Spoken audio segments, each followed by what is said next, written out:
बोलो सच्चिदानंद भगवान की जय। आदरणीय वंदनीय गुरुजन और मंच पर विराजमान सभी संत समाज व जनता जनार्दन के रूप में आई हुई सभी पुण्य आत्माओं को नमस्कार करते हुए आज के सत्संग को जारी रखेंगे। कहते हैं संसार में सबसे प्रबल देवता कामदेव है।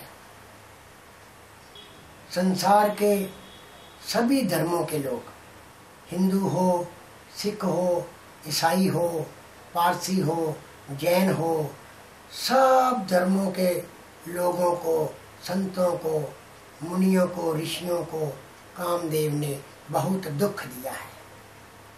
आजकल भी आप समाचार पत्रों में और टीवी पर देखते हैं, बड़े बड़े उच्च कोटि के संतों को कामदेव ने मिट्टी पलीत कर दी है।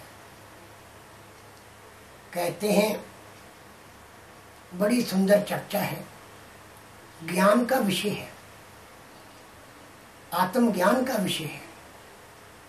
जब तक हम माया जाल को नहीं जानेंगे तब तक आत्मज्ञान और ब्रह्म ज्ञान को प्राप्त नहीं कर सकते। माया जाल को तोड़ना बुद्धि का काम है। कहते हैं एक बाग में कामदेव बड़ी चिंता की मुद्रा में टहल रहे थे, तो उनकी पत्नी रत्ती ने देखा कि मेरे पति कामदेव बहुत परेशान है। तो कहते हैं रत्ती ने पूछा कि हे स्वामी, आप क्यों परेशान हो रहे हैं? तो कामदेव ने कहा कि हे प्राण प्यारी, अभी अभी मुझे पता चला है कि हमारे सौतेले भाई हमें मारने के लिए आ रहे हैं। तो रत्ती ने कहा कि हे स्वामी, आपने कभी बताया ही नहीं कि आपके सौतेले भाई भी हैं। तो कहते हैं उस समय कामदेव ने कहा कि हे प्राण प्यारी रत्ती, हमारे पिता मन ने 2 शादियां की। देखिए, मन ने 2 शादियां की। कामदेव कह रहे हैं कि हमारे पिता मन ने 2 शादियां की। हमारी माता का नाम प्रवृत्ति है और हमारी सौतेली माता का नाम निवृत्ति है। प्रवृत्ति के बच्चे काम, क्रोध, लोभ, मोह, अहंकार, ये कामदेव कहने लगा कि हमारे सगे भाई हैं।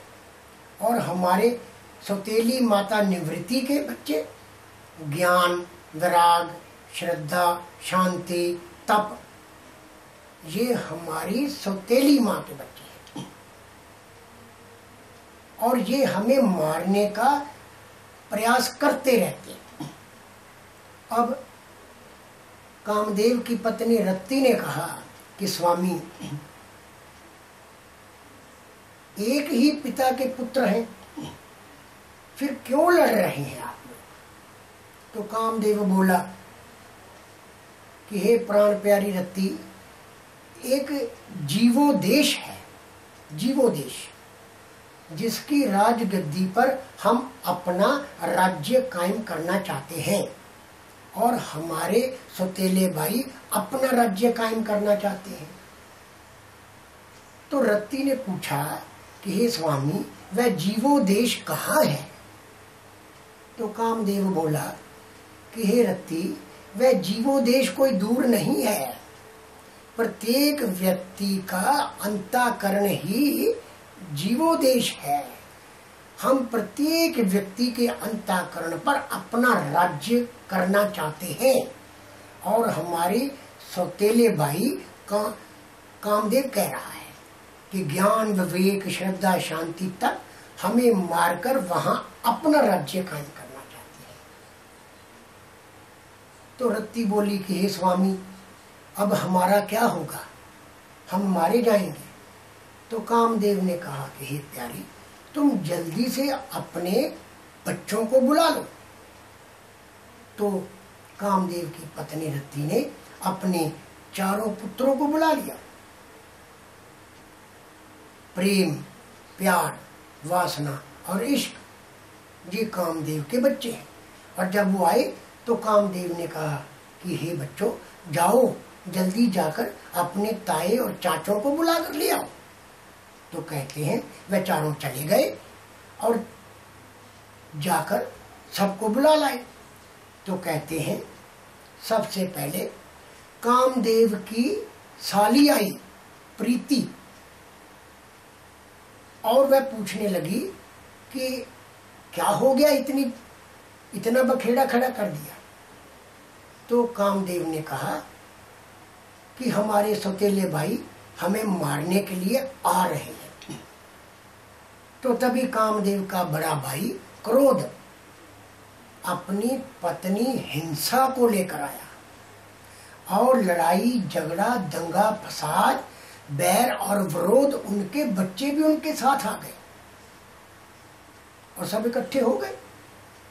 और उसके पश्चात कामदेव का छोटा भाई लोभ अपनी पत्नी तृष्णा को लेकर आया और दंभ झूठ निंदा चुगली और फ्रेब, उसके बच्चे भी उसके साथ आ गए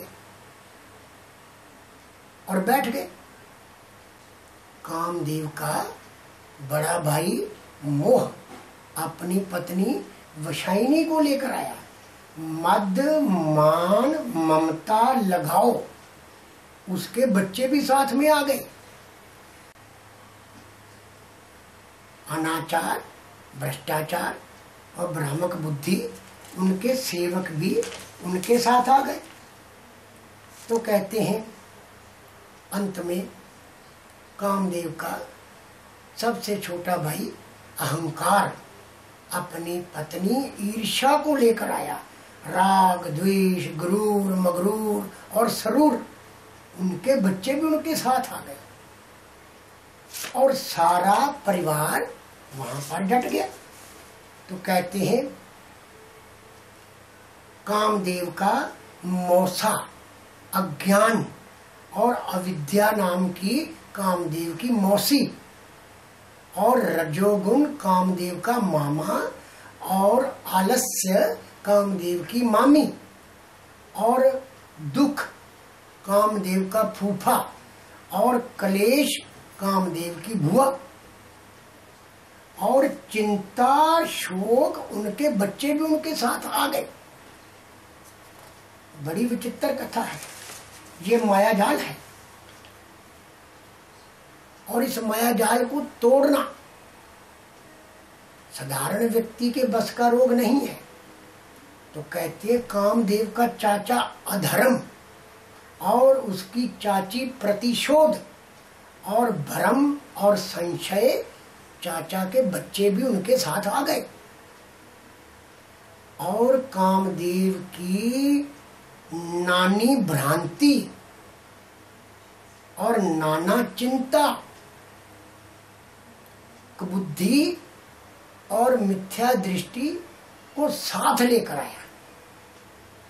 सब इकट्ठे हो गए, सारा कुनबा इकट्ठा हो गया और सब ने कामदेव से पूछा कि हे भाई, तू इतना परेशान क्यों है जो सबको बुला लिया है?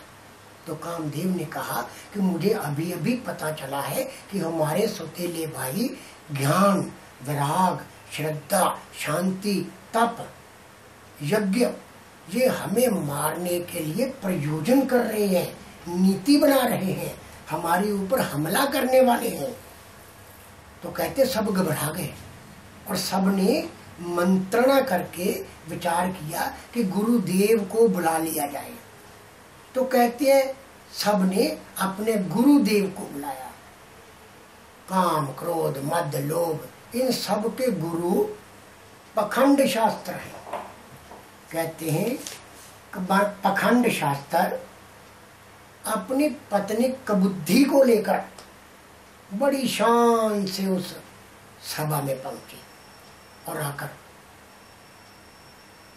पूछने लगे कि बच्चों, क्यों इतने बेचैन हो रहे हो? तो सबने बताया कि हे गुरुदेव, हमारे सौतेले भाई ज्ञान, श्रद्धा, शांति, तप, विवेक हमें मारने का प्रयास करने वाले हैं। तो गुरुदेव पाखंड शास्त्र मुस्कुराने लगे और सबसे पहले उन्होंने कामदेव से कहा, ये बेटा कामदेव, तू अपनी शक्ति को पहचान, तू अपनी शक्ति भूल चुका है। जो ब्रह्मा ने तुझे 5 तीर दिए थे उनको धारण कर। तो कहते हैं कामदेव ने अपनी पत्नी रत्ती से कहा कि जाओ मेरे तीर लेकर आओ। तो कामदेव की पत्नी रत्ती 5 तीर लेकर आई।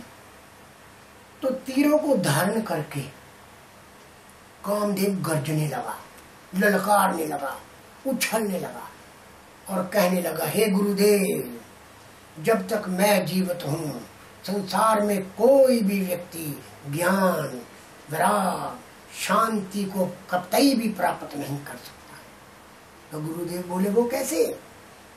पाखंड शास्त्र उनके गुरुदेव बोले कि बेटा वो कैसे?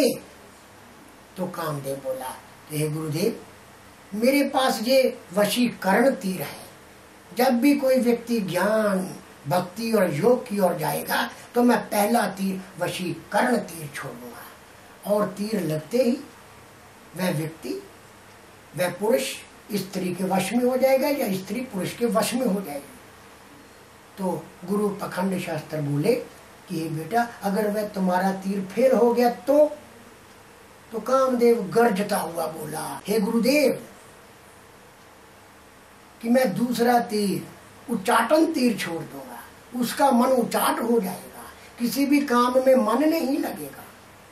तो गुरुदेव पाखंड शास्त्र बोले, बेटा, अगर वह तीर भी फेल हो गया तो कामदेव फिर ललकारता हुआ बोला कि हे गुरुदेव, मैं तीसरा तीर, जारन तीर छोड़ दूंगा, उसका चित्त जलने लगेगा, उसके अंतःकरण से भक्ति, ज्ञान और विराग का सत्यानाश कर दूंगा। तो गुरुदेव बोले, बेटा, अगर वह तीर भी फेल हो गया तो कामदेव बोला, हे गुरुदेव, मैं चौथा तीर, तापन तीर छोड़ दूंगा, वह तड़फने लगेगा, मछली की तरह तड़फने लगेगा, वहां पर भक्ति, ज्ञान, योग, विराग का सत्यानाश हो जाएगा। तो कहते हैं पाखंड शास्त्र गुरुदेव बोले कि बेटा, अगर तुम्हारा चौथा तीर भी फेल हो गया तो कामदेव बोला, गुरुदेव, मैं 5वां तीर, मारण तीर छोड़ दूंगा। वह व्यक्ति, वह स्त्री, वह पुरुष खुदकुशी करके मर जाएगा, ना तो वह देश रहेगा ना राजगद्दी रहेगी। मैं अपने सौतेले भाइयों को राज नहीं करने दूंगा। तो इस प्रकार कामदेव ललकारता हुआ, गर्जता हुआ अपनी शक्ति का व्याख्यान कर रहा है। तो उसके पश्चात बड़ी सुंदर घटना है। ये माया जाल है, इसको तोड़ना बुद्धि का विषय है। तो पाखंड शास्त्र गुरुदेव क्रोध से बोले कि बेटा, तू क्या कर सकता है, तू भी अपनी शक्ति को याद कर। तो क्रोध गर्जता हुआ बोला, हे गुरुदेव, जब से संसार बना है लाखों, हजारों, करोड़ों लड़ाइयां, दंगे फसाद मैंने ही करवाए हैं। जब तक मैं जीवित हूं कोई भी व्यक्ति के अंतःकरण में शुद्धिकरण नहीं हो सकता।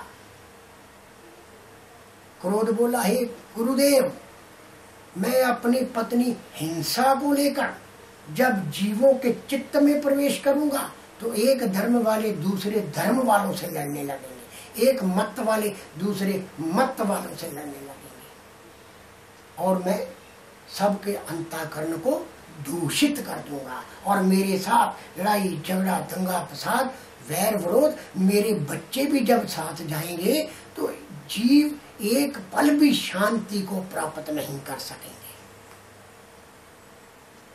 तो पाखंड शास्त्र गुरुदेव बोले, वाह बेटा, क्या बात है, तो उन्होंने फिर लोभ से पूछा कि बेटा तू क्या कर सकता है।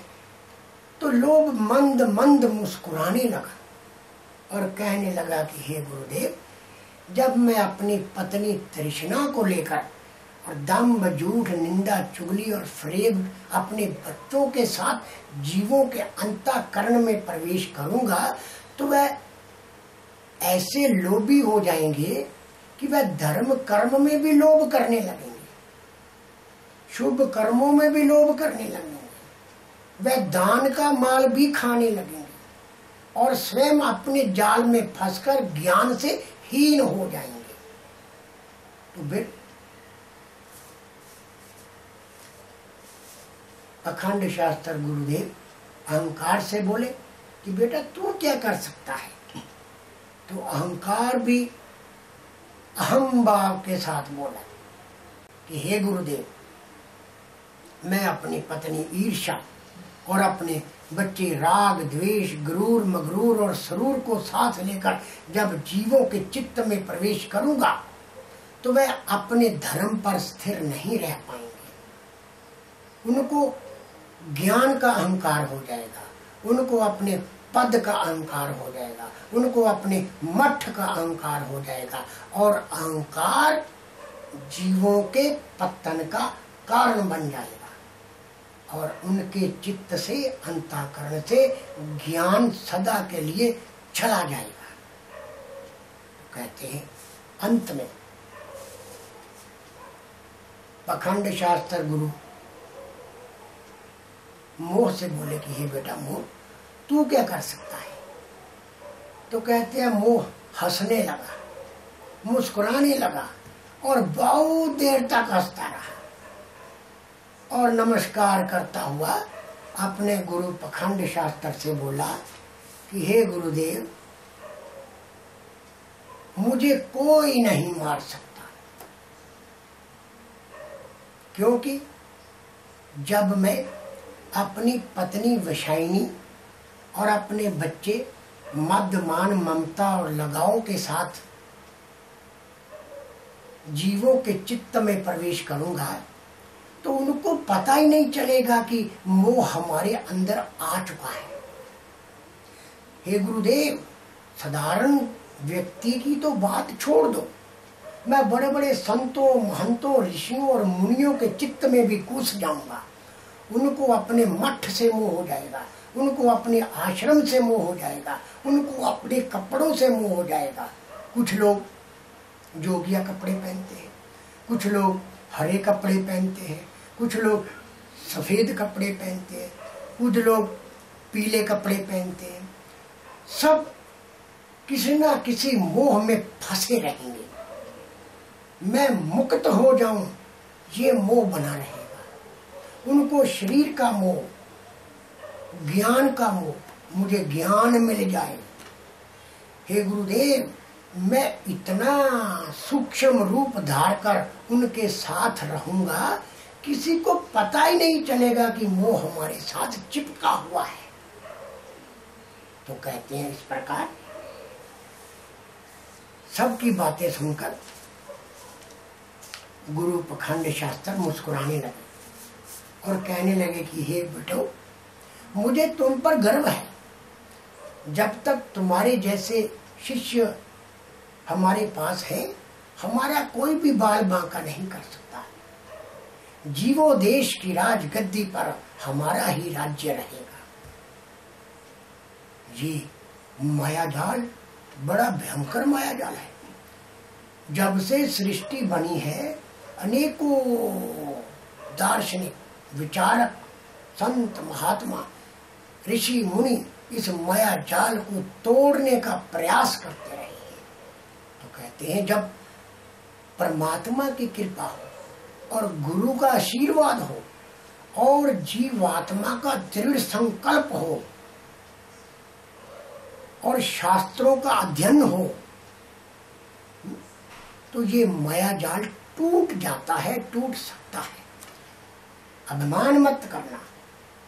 तो दूसरी तरफ कहते हैं ये मीटिंग चल रही थी कि शांति उधर से गुजरी।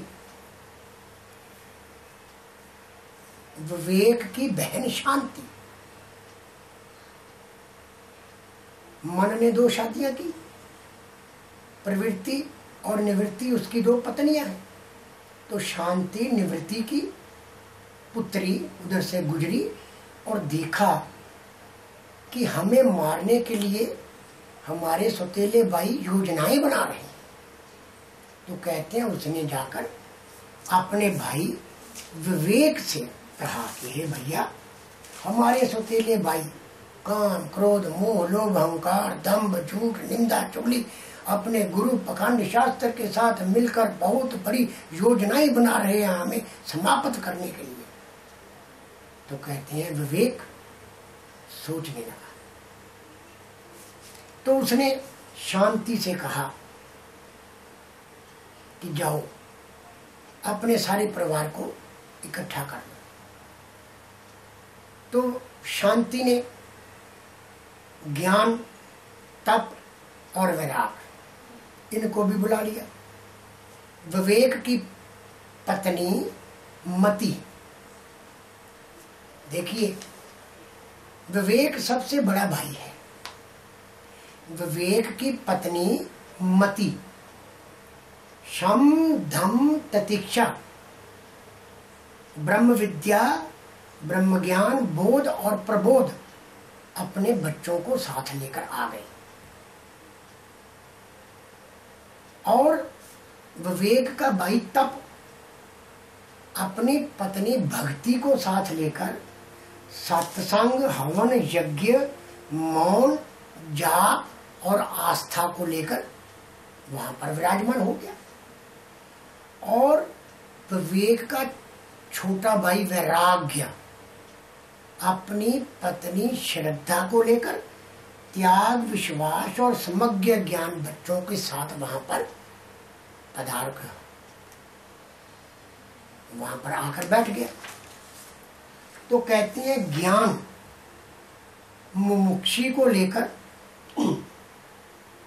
ज्ञान, विद्या को लेकर पाठ, पूजा, आरती और नित्य नेम को लेकर वहां पर विराजमान हो गया।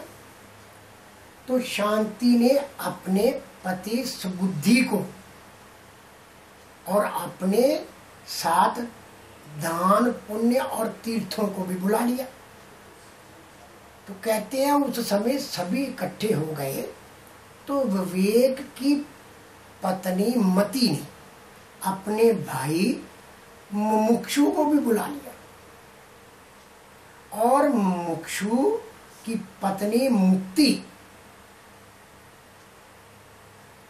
वेद, पुराण, उपनिषद और स्मृतियों को लेकर वहां पर आ गई और सब मंत्रणा करने लगे कि हमारे सौतेले भाई काम, क्रोध, मान, मद, मोह, लोभ हमारे ऊपर अटैक करने वाले हैं, हमें मारने की योजनाएं बना रहे हैं। देखिए, एक तरफ मन की पत्नी प्रवृत्ति के बच्चे हैं, एक तरफ मन की पत्नी निवृत्ति के बच्चे हैं।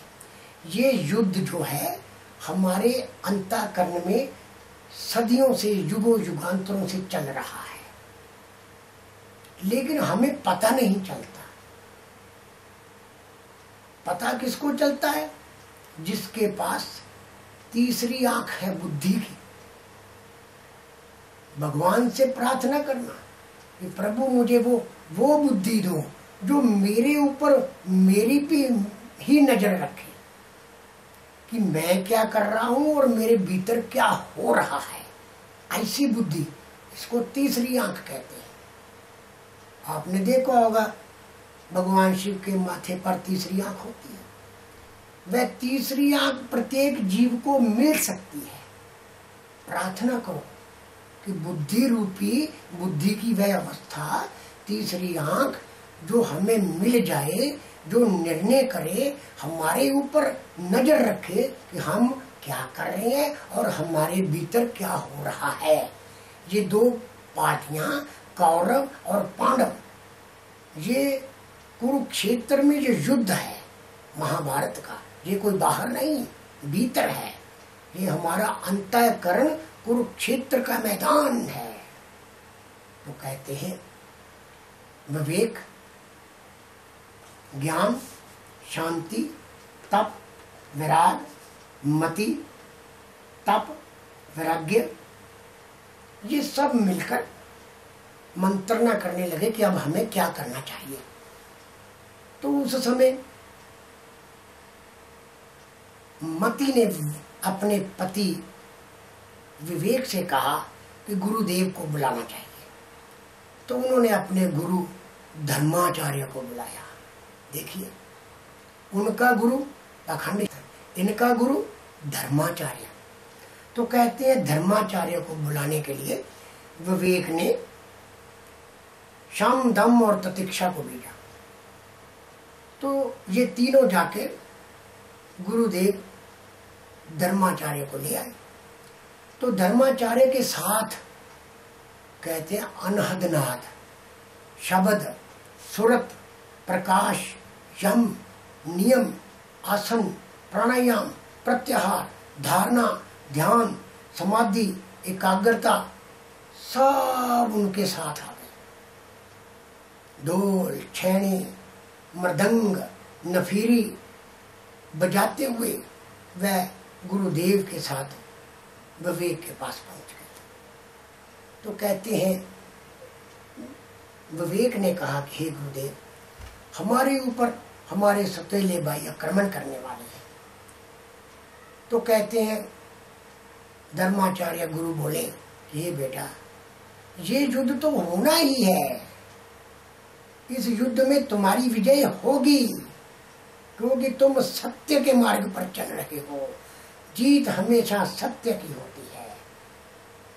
एक तरफ प्रवृत्ति के बच्चे, काम, क्रोध, मद, लोभ, झूठ, अहंकार, एक तरफ विवेक, ज्ञान, श्रद्धा, शांति और तप।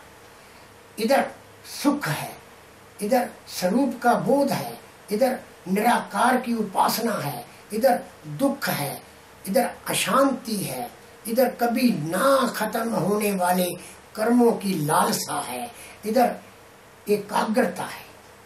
तो कहते हैं युद्ध आरंभ हो गया।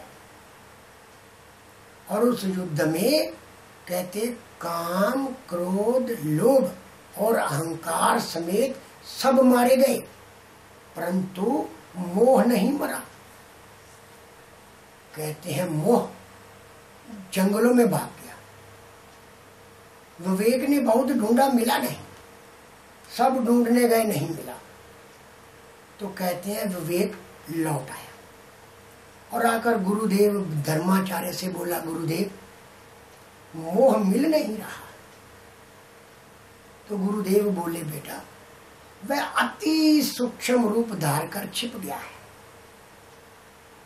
वो उस दिन मरेगा जिस दिन तुम्हारे घर ब्रह्म विद्या नाम की पुत्री उत्पन्न होगी, उसके हाथों से मोह का वध होगा। तो कहते हैं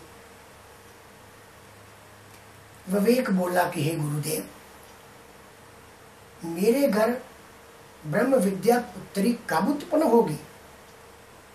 तो कहते हैं गुरु धर्माचार्य बोले कि हे पुत्र, तो वेद पुराण और उपनिषदों के साथ अपनी पत्नी मति को लेकर गुफाओं में चला जा, वहां पर तुम्हारी पुत्री ब्रह्म विद्या उत्पन्न होगी। तो कहते हैं विवेक अपनी पत्नी मति वेद पुराण और उपनिषदों को लेकर गुफाओं में चला गया और गहन अध्ययन के पश्चात ब्रह्म विद्या नाम की उसके यहाँ पुत्री उत्पन्न हुई। तो कहते हैं पुत्री को साथ लेकर जब वे आया तो उसने मोह को मार डाला। तो सारा कुनबा, प्रवृत्ति का कुनबा मारा गया। ये माया जाल है, इसको समझना बुद्धि के द्वारा। तो कहते हैं उस समय इनका पिता मन दूर से रोता हुआ, चिल्लाता हुआ आ रहा था और विलाप कर रहा था, हे विवेक, तूने अपने भाइयों को मार डाला है, तुमने अपने कुल का सत्यानाश कर दिया है। तो कहते हैं उस समय ब्रह्म विद्या विवेक की पुत्री ने अपने दादा मन को उपदेश दिया। क्या कि हे पिताश्री, हे दादाजी, आप गलत सोच रहे हैं। आपने हमेशा ही उनका साथ दिया है जिन्होंने सदा ही दुख दिया है। आपने सुख देने वाले पुत्रों का साथ नहीं दिया है। आपने सदा ही एक का पक्ष लिया है, इसलिए आप आज दुखी हो रहे हैं। अगर आप विवेक के साथ रहते तो आज ये दिन ना देखना पड़ता। देखिए, हमारे सनातन धर्म में प्राचीन ऋषि जो सतयुग त्रेता द्वापर में हुए, वह शादीशुदा भी थे, उनकी पत्नियां भी थी, उनके बच्चे भी थे। वह भोगों को भी भोगते रहे और ब्रह्मज्ञानी भी हुए, आत्मज्ञानी भी हुए, ब्रह्मवेत्ता भी हुए। क्यों? क्योंकि उनका मन विवेक के साथ चलता था। आजकल मन काम, क्रोध, मोह, लोभ के साथ चलता है। जब मन विवेक के साथ चलेगा तो ये माया जाल बनेगा नहीं। जैसे मकड़ी एक जाल बुनती है, उसमें फंस जाती है, ऐसे ही इस माया जाल को, मन के माया जाल को तोड़ने के लिए बुद्धि चाहिए। और 6 प्रकार की बुद्धि जो कल हमने बतलाई थी, जो व्यक्ति उसको जानता है तो वह इस माया जाल से छूट जाता है। तो समय इनकार कर रहा है, शेष चर्चा फिर कहेंगे, बहुत लंबी चर्चा है। बोलो सच्चिदानंद भगवान की जय।